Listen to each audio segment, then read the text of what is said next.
అధిష్టానం నిర్ణయించిన ఉమ్మడి అభ్యర్థి ఎవరైనా ఇచ్చాపురంలో గెలుపించుకోవడానికి టీడీపీ, జనసేన క్యాడర్ సిద్ధంగా ఉందని అన్నారు ఎమ్మెల్యే బెందాళం అశోక్.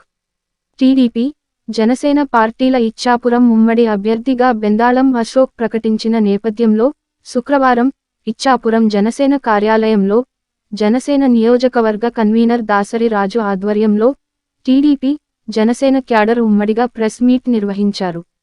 ప్రెస్ మీట్లో బెందాళం అశోక్ మాట్లాడుతూ దాసరి రాజుని ఉమ్మడి అభ్యర్థి అంటూ ప్రచారం చేశారు. టీడీపీ, జనసేన క్యాడర్ ఎక్కడ స్పందించలేదు కానీ వైసీపీ మాత్రం దుష్ప్రచారం చేశారని, అధిష్టానం ఆదేశాల మేరకు కార్యాచరణ కొనసాగిస్తామని అన్నారు.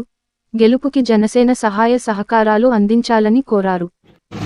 ఇచ్చాపురం నియోజకవర్గం జనసేన పార్టీ కార్యాలయంలో ఈరోజు తెలుగుదేశం అలాగే జనసేన ఉమ్మడి అభ్యర్థిగా మొన్ననే మన పార్టీల అధినాయకులు ప్రకటించడం అనేది జరిగింది. శివరాత్రి పర్వదినం మొట్టమొదటిసారి మరి మీ కార్యాలయంలో రావడం జరిగింది. ఈ కార్యక్రమం తాలూకు ముఖ్యమైనటువంటి ఉద్దేశం మీ అందరూ కూడా తెలిసిందే. మరి మొన్ననే ప్రకటించినటువంటి జనసేన తెలుగుదేశం ఉమ్మడి అభ్యర్థులు లిస్టులో మొట్టమొదట ఇచ్చాపురంలో మరి నాకు తెలుగుదేశం పార్టీ తరఫున జనసేన పార్టీ తరఫున ఉమ్మడిగా అవకాశం ఇవ్వడం జరిగింది. అయితే ఈరోజు ఒక సింగిల్ ఎజెండాతో మనందరం ముందుకెళ్లాల్సినటువంటి అవసరం సమయం కూడా అయింది. ఎందుకనంటే రాష్ట్రంలో వాస్తవ పరిస్థితులు మనందరం కూడా చూస్తున్నాం. గతంలో ఎన్నో ప్రభుత్వాలు వచ్చాయి. కాంగ్రెస్ పార్టీలు కానీ, లేకపోతే తెలుగుదేశం పార్టీ అధికారంలో ఉంది కానీ, లేకపోతే అనేక రకమైనటువంటి పార్టీలు ఈ రాష్ట్రాన్ని పరిపాలించినప్పటికీ కూడా ఇంత దౌర్భాగ్యమైనటువంటి పరిస్థితి ఏ రోజు ఏ రాష్ట్రానికి కూడా లేదు. రాజధానికి కూడా లేనటువంటి దౌర్భాగ్య పరిస్థితిలో మన రాష్ట్రాన్ని ఉంచారు. ఈరోజు జగన్మోహన్ రెడ్డి అధికారంలోకి వచ్చిన తర్వాత అరాచకం అనేది మరీ పెచ్చిమీరిపోయినటువంటి పరిస్థితి. దీన్ని మీ అందరూ కూడా చూశారు. చంద్రబాబు నాయుడు గారు అరెస్టుతో పూర్తిగా పీక్స్ తీసుకెళ్లినటువంటి పరిస్థితి. అంటే జగన్మోహన్ రెడ్డి ఏంటంటే ఒక నియంతలాగా నేను ఏదనుకుంటే అది చెయ్యాలి, నేను ఏం చేసినా ప్రజలు ఒప్పుకోవాలి అనే ఒక తీరుతో ఈ రోజు వరకు కూడా ఈ రాష్ట్రాన్ని పరిపాలించినటువంటి తీరు చాలా దురదృష్టకరం. ఎంత దౌర్భాగ్యమైనటువంటి పరిస్థితులు ఉన్నాయనంటే సెక్రటేరియట్ తాకట్టు పెడితే ప్రజలందరూ ఏంటిది ఇలాంటి పనులు చేయొచ్చా అని అడిగితే కొడాలి నాని సెక్రటేరియట్ తాకట్టు పెట్టకూడదు అని ఏమైనా రాజ్యాంగంలో రాసిందా అని అడిగితే ఎవరు చెప్పుకోవాలి మనం ఈ బాధ. చాలా దయనీయమైనటువంటి పరిస్థితిలో ఈ రాష్ట్రం అభివృద్ధి సూచికలో ఆఖరి 3కి వెళ్ళిపోయింది. 2013లో చంద్రబాబు నాయుడు గారు 14లో అధికారంలోకి వచ్చిన తర్వాత 16,000 కోట్ల లోటు బడ్జెట్ ఉన్నప్పటికీ కూడా ఆయన రాష్ట్రాన్ని ఒకవైపు సంక్షేమం ఇస్తూ ఒకవైపు అభివృద్ధి చేస్తూ ఎన్నో కంపెనీలు తీసుకుని వస్తూ రాష్ట్రాన్ని అన్ని రకంగా ప్రప్రథమంగా తీసుకెళ్తున్నటువంటి పరిస్థితి ఉంటే ఆ రోజు అమరావతి అలాగే పోలవరాన్ని ప్రాధాన్యమైనటువంటి అంశాలుగా తీసుకుని ఆయన కష్టపడితే ఈరోజు రాష్ట్రాన్ని 3 ముక్కలాటం చేసి రాష్ట్రంలో కనీసం రాజధాని ఎక్కడ పెట్టాలో తెలియనటువంటి దౌర్భాగ్య పరిస్థితుల్లో రాష్ట్రాల నుంచి చంద్రబాబు నాయుడు గారు 73% పోలవరం పనులు చేస్తే 0.7% కూడా చేయనటువంటి దౌర్భాగ్య పరిస్థితుల్లో పోలవరాన్ని వదిలేస్తే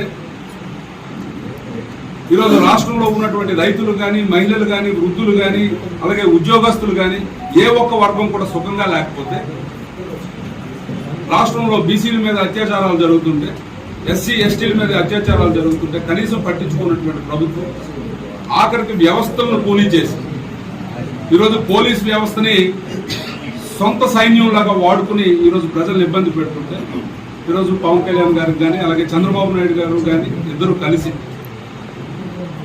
ఉమ్మడిగా బయటకు వచ్చింది. అయితే దీన్ని బయట వైసీపీ వాళ్ళకి ఒక భయం, ఈ భయం నుంచి బయటకు వచ్చి మన మధ్యన చిచ్చు పెట్టే ప్రయత్నం చేస్తున్నారు. ఇప్పుడు మీరు సోషల్ మీడియా అంటే ఇక్కడ ఎక్కువ మంది యంగ్స్టర్స్ ఉన్నారు. ఎందుకంటే తెలుగుదేశం పార్టీలో ఉన్నటువంటి చాలా మంది సీనియర్స్ కి ఇంకా మామూలు ఫోన్లే వాడుతున్నారు, కానీ జన సైనికులందరూ నాకు తెలిసి అన్ని అడ్వాన్స్డ్ ఫోన్స్ మీరు వాడుతున్నారు. మీరు ఏ రోజు ఆ రోజు చూస్తున్నారు సోషల్ మీడియా పోస్టింగ్స్ కానీ, ఇక్కడ జరుగుతున్నటువంటి అన్యాయాలు కానీ, ఏ రకంగా మన మధ్య చిచ్చు పెట్టాలని వాళ్ళు చేస్తున్నటువంటి ప్రయత్నాలు అన్నీ కూడా మీరు చూస్తున్నారు. ఒక్కసారి మనం ఆలోచించాలి. ఎందుకంటే ఈరోజు చాలా కీలకమైనటువంటి రోజు. రాష్ట్రం వాడేదో అన్నాడు వీడేదో అన్నాడు. ఎందుకంటే చూడండి, ఈ మధ్యన 24 సీట్లకే నీకెందుకంత ఇది అని చెప్పి కొడాలి నాని మొన్న మధ్యన అక్కడ సభలో కూడా అడిగినటువంటి పరిస్థితి. అక్కడ పవన్ కళ్యాణ్ గారు చేసినటువంటి త్యాగాన్ని మనం అర్థం చేసుకోవాలి. ఎవడో బయటవాడు అన్నాడు అని చెప్పి మనం దాని గురించి డిస్కషన్ పెట్టుకోవాల్సినటువంటి పని లేదు. ఎందుకు అని అంటే సంస్థాగతంగా ఇంకా జనసేన బలపడాల్సినటువంటి పరిస్థితి. సంస్థాగతంగా ఎందుకన్నానంటే బూత్ స్థాయిలో బలపడాల్సిన పరిస్థితి. అయితే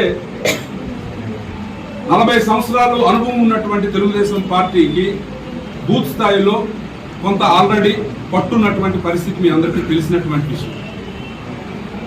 సో ఈరోజు జనసేన కూడా ఆ స్థాయిలో బలపడాలి.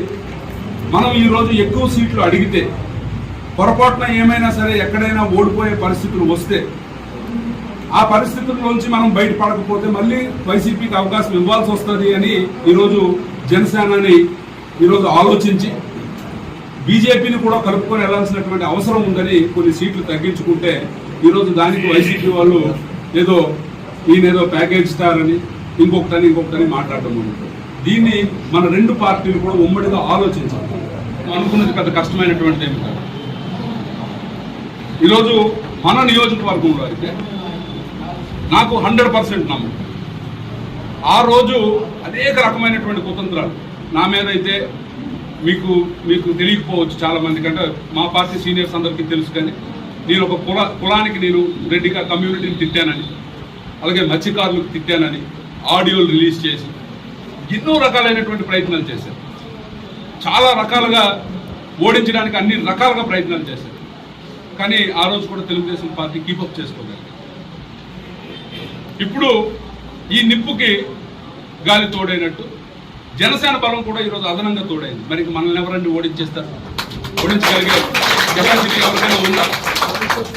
కానీ దీనికోసం మనం ఏ రకమైనటువంటి ప్రయత్నం చేస్తాం, ఏ రకంగా పనిచేస్తాం, ఏ రకంగా పనిచేస్తే మనకి ఈ కార్యక్రమాలన్నీ ముందుకు సాగడానికి అవకాశం ఉంది. ఇవన్నీ కూడా ఒకటికి రెండు సార్లు మనం ఆలోచించుకోవాలి.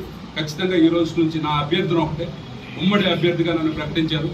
100% మీకు ఎక్కడ కూడా చిన్నగా అసౌకర్యం కూడా కలగకుండా, ఏ చిన్న అసౌకర్యం మీకు కలిగినా సరే డైరెక్ట్గా నాతో మీరు మాట్లాడేలాగా. ఎందుకంటే నాదంతా ఓపెన్ డోర్ సిస్టమ్. ఈ 10 సంవత్సరాలు కూడా నేను ప్రజలతో మమేకమై ఉన్నాను. సో నాకు ఈరోజే కాదు, అధికారంలో ఉన్న రోజుల్లో కూడా ఏ వ్యక్తి వచ్చినా సరే పని ఏంటి అని అడిగాను, కానీ పార్టీ ఏంటి అని అడగకుండా నేను ముందుకెళ్ళాను 10 సంవత్సరాల్లో. సో మీరు కూడా అంతే చనువుగా ఒక బ్రదర్ లాగా మీరు నన్ను ట్రీట్ చేయండి. ఏ చిన్న అసౌకర్యం ఉన్నా మీరు రాజుగారికి చెప్పి రాజుగారి ద్వారా నాకు తెలియజేసిన, లేదు పలానా దగ్గర ఏదైనా సమస్య ఉందని మీరు నాకు తెలియజేసిన, నేను రాజుతో మాట్లాడి ఆ సమస్య పరిష్కారం చేయడానికి అన్ని రకాలుగా కృషి చేస్తాను. అయితే ఈ ఎలక్షన్స్ అనేవి చాలా కీలకం. గెలుస్తాం, 100% గెలుస్తామనే కాన్ఫిడెన్స్ ఉంది. కానీ అవతల మనం పోరాటం చేస్తుంది ఒక రాక్షసుడు. సహజంగా ఏంటంటే రాజకీయ నాయకులతో పోరాడితే అన్ని వ్యవస్థలు ఒకలాగా ఉంటాయి. కానీ ఒక రాజకీయ నాయకుడు ఒక పనికిమాలినడుతో పోరాటం చేయాలి. వాడికి ఎంతసేపు కూడా ఎలాగ గెలవాలి అన్న దాని గురించి ఏ దారైనా తొక్కుతారు మీరందరూ కూడా. ఎందుకంటే రాజుగారి ఆధ్వర్యంలో మీరు మీ గ్రామాల్లో కానీ లేకపోతే ఇంకొక దగ్గర కానీ మనం ఎలక్షన్ క్యాంపెయిన్ స్టార్ట్ చేశాం. ఖచ్చితంగా అక్కడ ఏ రోజు ఎలక్షన్ క్యాంపెయిన్ ఉంటే ఆ గ్రామంలో ఉన్నటువంటి వ్యక్తులు కానీ ఆ మండలంలో ఉన్నటువంటి వ్యక్తులు కానీ మీరు కూడా కోఆర్డినేట్ చేసుకోవాలి. అది మా ఇద్దరి మధ్యనటువంటి సంభాషణే కావచ్చు, కానీ కార్యరూపం మాత్రం మీరే తీసుకురావాలి. మీరు తీసుకురావాలి అని అంటే అది అంతా కూడా ఉమ్మడిగా మనకున్నటువంటి అన్ని ఇష్యూస్ని మనం పక్కన పెట్టి అన్ని రకాలుగా కూడా మనం ముందుకెళ్ళడానికి ఒక అవకాశం మనకు దొరికింది. ఖచ్చితంగా మీ గౌరవం ఎక్కడా తగ్గకుండా చూసుకునే బాధ్యత నాది. తెలుగుదేశం పార్టీ తరఫున నేను హామీ ఇస్తున్నాను. ఎక్కడ కూడా ఒక చిన్న అసౌకర్యం కూడా కలగకుండా అన్ని రకాలుగా కూడా కలిసి ముందుకు తీసుకుని వెళ్ళే బాధ్యత నేను తీసుకుంటాను. అయితే మన అంతిమ లక్ష్యం గెలుపు. ఇక్కడ గెలవడమే కాదు, అన్ని దగ్గరలు కూడా మనం గెలవాలి. ఇక్కడ గెలవడమే కాదు, రాష్ట్రం అంతా కూడా ఈసారి మంచి మెజారిటీ రావాల్సినటువంటి అవసరం ఉంది. కనుక మీ అందరూ కూడా సహకరించాలని మరొకసారి మీ అందరూ కూడా కోరుకుంటూ ఈ అవకాశం ఇచ్చినటువంటి రాజు గారికి, జనసైనిక అందరూ కూడా పేరు పేరున హృదయపూర్వకమైనటువంటి నమస్కారాలు. జై తెలుగుదేశం, జై జనసేన.